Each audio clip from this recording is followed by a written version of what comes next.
that you've been maligned, you are not afraid of the Senate president, and that I asked if this was exclusive to you alone or if this is a particular trend. Yeah, that's output. That's what I'm about to explain that. Yes. Yes, so many people do not know what I'm about to say, but I'm going to speak my own truth. And the Senate president is allowed to counter that. It all started on the 8th of December, 2023, which was a day before his birthday and my birthday. We are birthday mates. We were all in Akwa Ibom because he had a big fanfare in the stadium. Myself, my husband, and a few of his close friends. We went to Akwa Ibom. And at first, we were at Ikot Ekpene. We were in his house in Ikot Ekpene. Then we all moved to his house in Uyo, which was about 8 p.m. And he held my hand and said he wanted to show me around his house.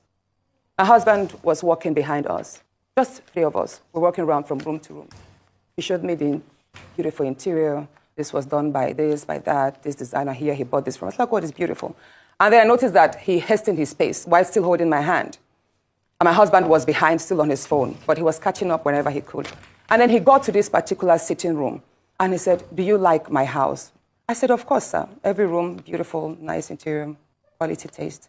He said, "Now that you're a senator, I'm going to create a time for us to come spend quality moments here. You will enjoy it." At that point, I just pulled away, and I was like, I don't really understand what exactly that meant.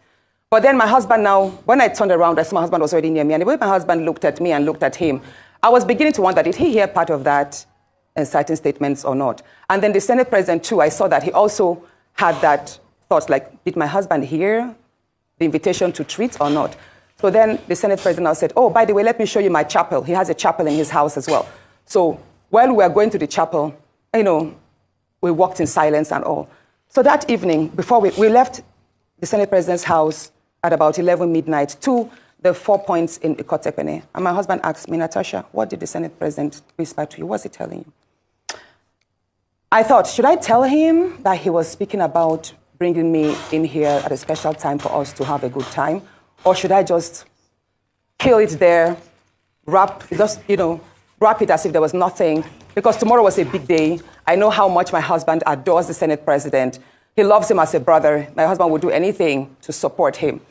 So I told my husband, nothing. I can't remember what I created, but I just gave him some words to manage, to mask what was said. When we laid in bed, I laid to my right, and my husband wrapped his arms around me, and he said, "My love, you can't tell me anything. What did the Senate president tell you?" Again, I was like, "Don't you believe me?" I said, "Nothing.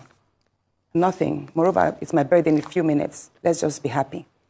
Then my husband told me he doesn't want to see me travel out of the country alone, and I should not go to the Senate president's house because he has a guest house where many senators do go there, after office to get approvals and all that. So I told him, okay, no problems.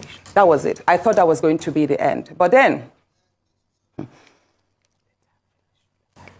in February, I wanted to move a motion. I wanted to move a motion for the investigation on the ills of corrupt practice in Ajakuta Steel Company. I listed that motion 5 times. It was the 6th time that it was listed on the order paper that was approved. Many senators can testify to that. Each time the motion is listed, just before he takes it, he will say, "Oh, Senator Natasha, we can't take this motion because the board of the Senate does not accommodate it." Or he will speak on others and then let it drag so that just before motion is taken, the time will be well spent. So he kept on doing that. I went to him in his office. And I said, "Senate President, you know how important this Ajakuta Steel Company to me is. You know how important it is to my people and to Nigerians.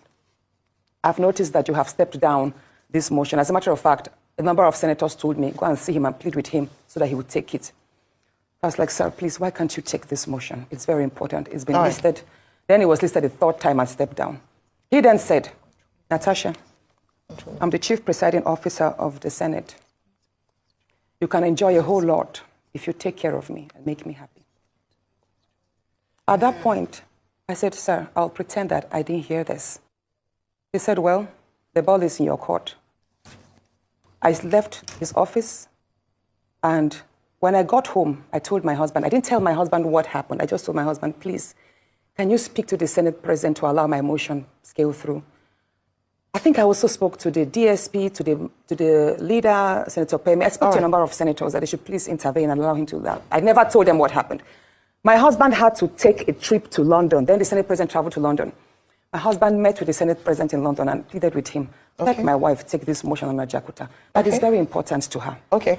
All right, Senator Natasha. Said, okay, that he did not take it because he was protecting me. Hold on, please. He didn't take it because he was protecting me. Protecting me from what?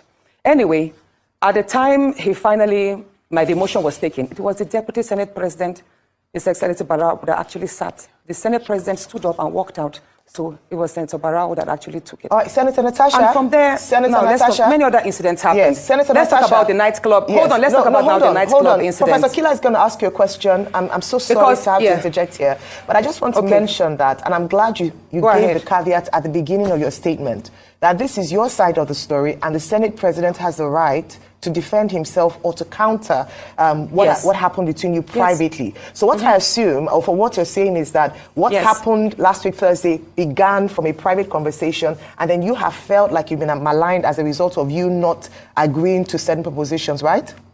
Yes. Okay, so what has happened? You know the story of when a student keeps being failed. Yes. Please, let me say this, Ayo. You know the situation we see in universities whereby a student is continuously being failed just because she has not slept with the lecturer. That's what I've been facing, in simple terms. Thank you. Professor Kila. That is what I have been going through. Thank you very much, and Professor Kila. Now, moving to, should I speak about the